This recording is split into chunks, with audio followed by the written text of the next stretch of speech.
l'un des événements tech incontournables de l'année. Moi, j'ai un peu bugué dessus en début d'émission. Le GTC d'NVIDIA, le Super Bowl de l'intelligence artificielle. C'était hier soir. Anthony Morel, le géant des semi-conducteurs, a multiplié les annonces.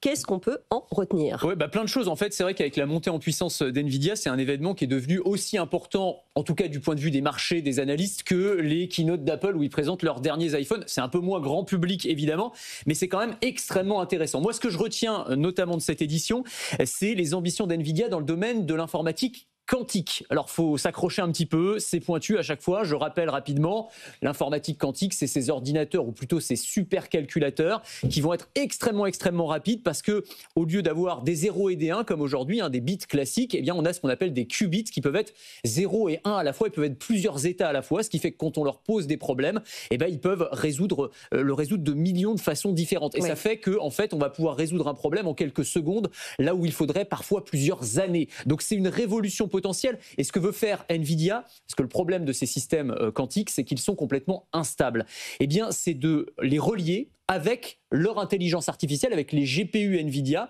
pour pouvoir justement stabiliser les systèmes. Alors tout ça, c'est encore une fois très pointu, et pardon parce que je simplifie et je brosse vraiment à grands traits, mais derrière, c'est des enjeux qui sont très concrets, parce que c'est des technologies qui vont pouvoir permettre d'inventer de nouveaux types de traitements médicaux, de concevoir de nouveaux types de matériaux, d'inventer les batteries des voitures électriques du futur, de travailler sur la fusion nucléaire. Donc c'est vraiment des sujets qui sont extrêmement structurants d'un point de vue technologique, et là, NVIDIA a clairement marqué ses ambitions dans ce domaine. Autre annonce, Anthony, NVIDIA veut mettre le paquet sur la voiture autonome. Oui, l'une des plus grosses annonces d'hier soir, c'était celle d'un partenariat entre NVIDIA et Uber pour la mise sur le marché de 100 000 VTC autonomes à l'horizon 2027. 2027, c'est vraiment demain.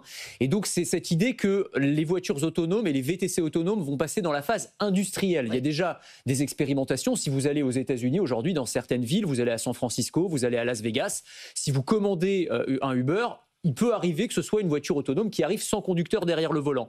Mais là, on parle vraiment d'industrialiser la chose. Uber et NVIDIA va installer en fait ce qu'on pourrait appeler des cerveaux électroniques, c'est-à-dire leur intelligence artificielle qui va être couplée à tous les systèmes de capteurs qu'on trouve dans les voitures chez Stellantis ou encore chez Mercedes dans un certain nombre de modèles. Et on va se retrouver avec sur le marché des voitures autonomes dites de niveau 4, sachant que les voitures autonomes, ça va de 0 à 5. Voiture autonome de niveau 4, ça veut dire qu'il n'y a vraiment plus besoin d'avoir un conducteur derrière le volant. Le volant tourne tout seul, la voiture se débrouille absolument seule, à condition évidemment que la réglementation l'autorise. Alors ça dépend des pays. En France, par exemple, on a l'autorisation pour les voitures de niveau 3. Ça veut dire qu'il faut qu'il y ait encore un conducteur derrière le volant et encore dans certaines conditions.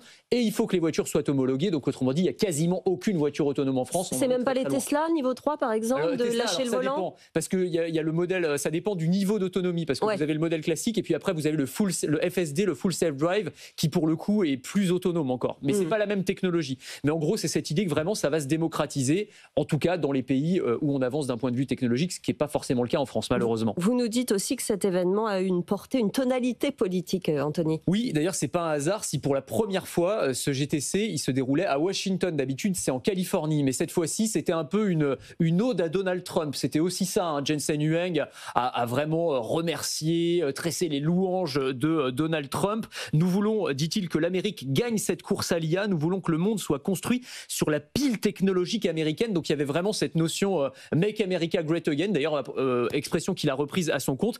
Il a insisté beaucoup sur la notion de réindustrialisation en expliquant par exemple que les puces de dernière génération Blackwell étaient désormais fabriquées en Arizona et non plus à Taïwan. Donc il y a vraiment cette idée de on rapatrie les usines à la maison comme l'a demandé Donald Trump. Et puis dans les autres annonces, ils ont annoncé un gros contrat étatique avec le département de l'énergie pour construire des supercalculateurs qui serviront notamment à l'avancée sur la fusion nucléaire. Et ils ont annoncé également un investissement d'1 milliard de dollars avec Nokia pour investir dans la future 6G. Donc on voit qu'il y a énormément de sujets qui sont très structurants pour l'avenir de la technologie. Et la tech est plus que jamais derrière Donald Trump finalement, Absolument. presque un an après son investiture. Ouais, tout à fait. Merci beaucoup Anthony Morel.